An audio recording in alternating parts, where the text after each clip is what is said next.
a mate of mine gave me this window. Well, he didn't just give me this window, he gave me every single window in his house when he changed them over to double glazed windows. I'm going to try and put that in the toilet over there. The slight issue is that, I'll show you what the slight issue is. This is the rough opening that the window needs to go in. The issue is the land slopes down quite a lot out there. So by the time you get outside, it's kind of just over head height lifting, about that high, lifting the window up. So it's a bit tricky. So I've got some friends coming around. I feel a bit guilty actually, because every single time these people come round for dinner or whatever at our house, it always involves me saying, oh, can you just help me? So they're always lifting something off the roof of the van, or they're just always lifting something heavy and putting it into some awkward place. But I guess they've got used to that with me. But anyway, so then there can be 4 of us, two people inside, 2 people outside, and hopefully they can just grab it from the inside and pull it in.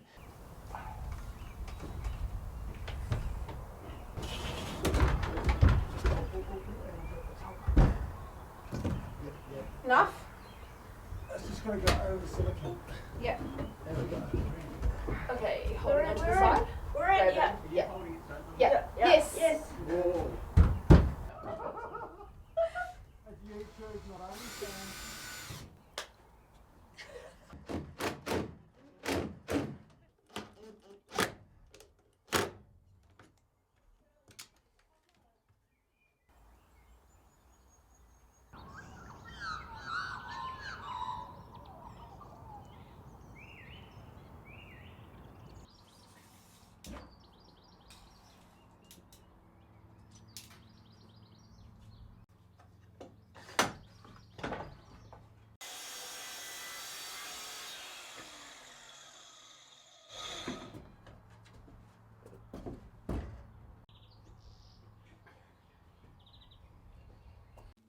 This is all going surprisingly well.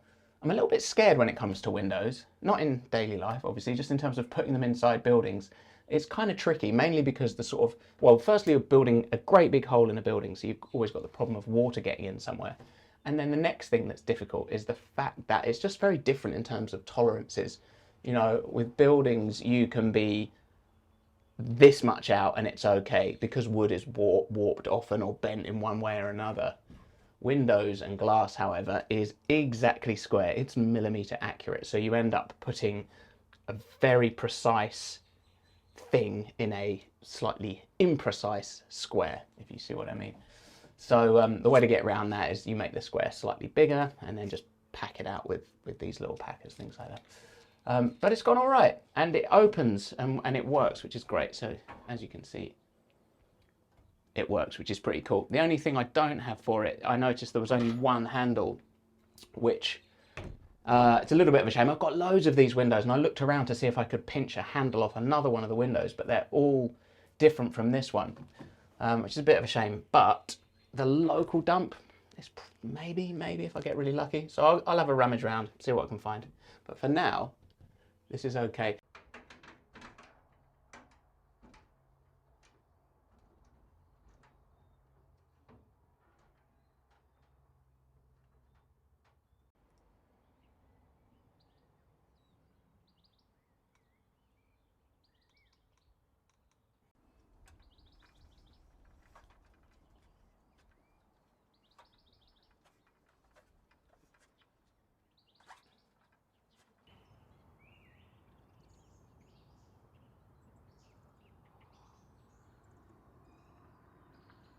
I've been interested for a while in thinking about what is the cheapest possible way to make a building that's still watertight and it's going to last and all that kind of stuff. Today I'm going to be working on the cladding. I've looked at a few options. So I've looked at weatherboard.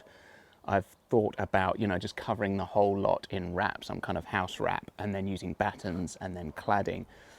Both of those options are a bit more pricey, and the next options I looked at were shadow clad, where you get a sort of a ply that pretty much finishes the job for you. You don't need to do anything else afterwards. Again, that was cheaper, but I think the cheapest of all is just to use ply and then cover the joins with a strip of wood. It's quite an old-fashioned method called board and batten. So that's what I'm going to do today.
This is proving a little tricky. I'm trying to get this corner to meet up perfectly with the other corner. I want these 2 bits of wood with no gaps, and I just want it to look neat. I'm using these nails. They're really cool, actually. They are, I think they're called ring shanks in the US, or paling nails over here. They're these, they've got these little grooves on them. Cool thing about that is it makes them, once they're in the wood, it's really, really hard to get them out, which is great long term. It just means if the wood bows or warps in the sun, these won't pop out. The difficult thing is when you're lining stuff up, you sometimes want to take it out and move it an inch. So I've just been using screws to hold that roughly into place, and then now I've got them exactly aligned, then I'm banging one of these through.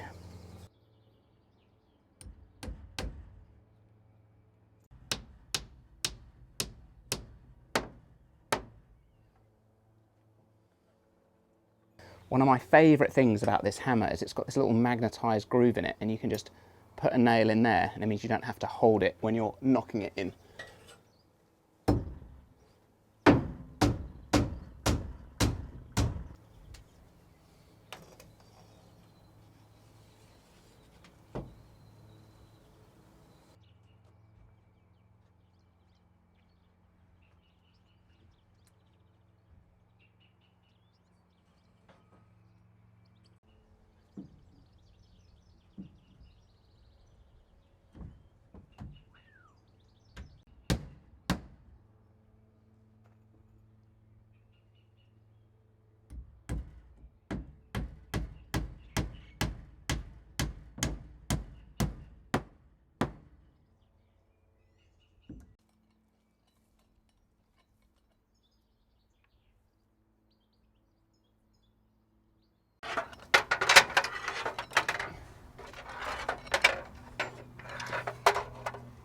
You can see the wood here is just bowing out a little bit, and when you're putting it against a metal frame, you really notice the difference. It's only a few mil, but it'll be nicer if I can just, I'm gonna try and bend this with the crowbar and bend that back onto there, and then hammer that into place.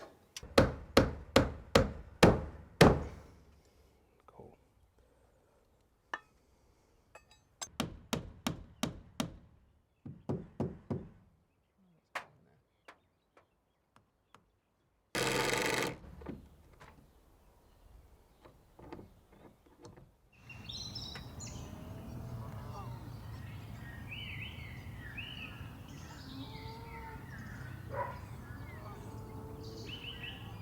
I found this door from the dump. I've given it a bit of a sand, painted it a few days ago, and now I'm going to see if I can fit it into that hole.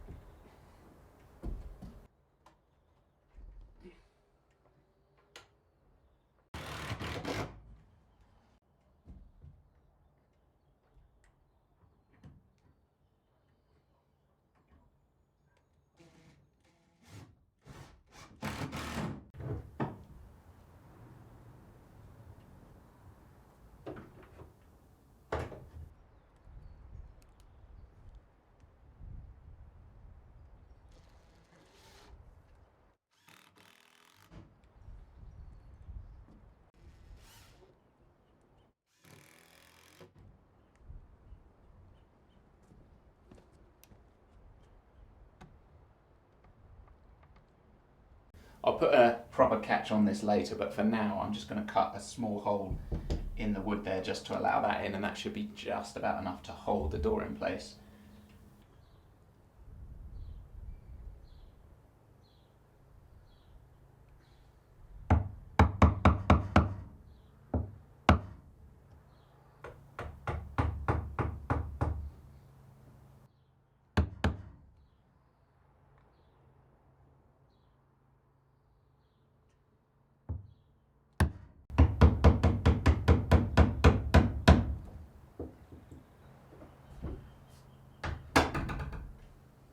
Perfect.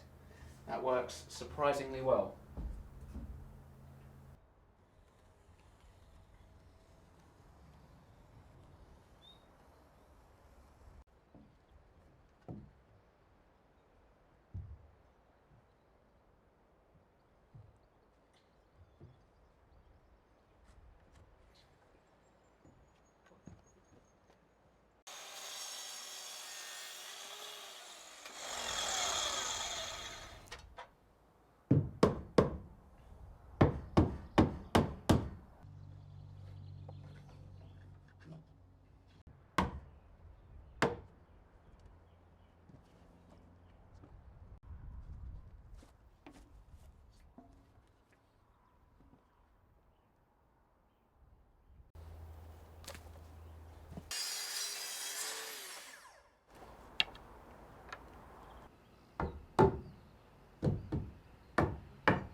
just having a look around at the dump, see what I can find.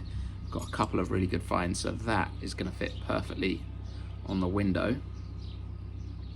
And instead of a kind of normal lock, I thought this looked quite cool.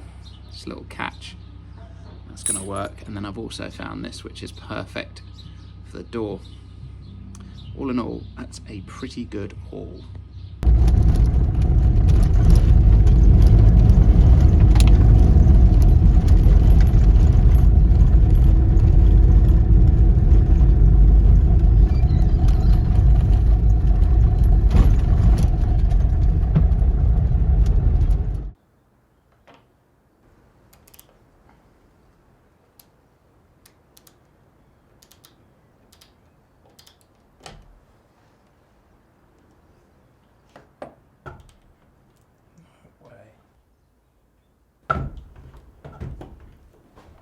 It fits. I can't quite believe my luck there. Right, so if I play around with the other things and see if I can get those to fit as well.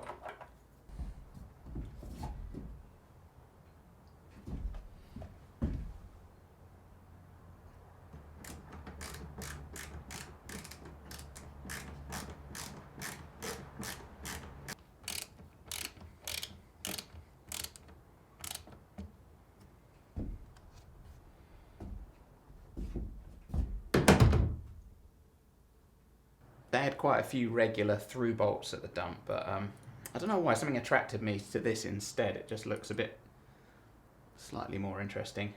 I splashed out, it was $2.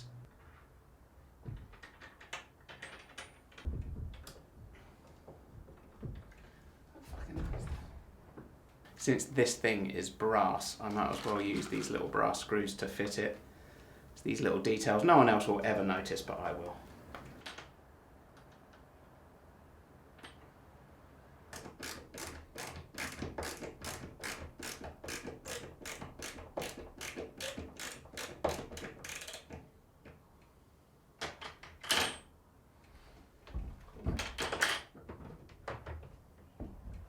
I've had a pretty good run from the dump lately for this build. So the door was from the dump, which obviously included the handle and the little toilet roll thing. Then I've got the fixings for to close the door, the lock, the handle for the window. It's not bad. I mean, the issue is, I suppose, is the amount of time it takes. I mean, you could go to the big box store and you guarantee that you have all those things, whereas you go to the dump, you might get lucky, you might not. I mean, last time I went, I found a basin that would fit perfectly in here, so I got that as well, and it cost next to nothing. But yeah, other times you go there, you don't get lucky, so it's just having the time. But lucky for me, I kind of enjoy going down there, and I think it's pretty cool that stuff gets another lease of life rather than just being dumped in a big hole in the ground.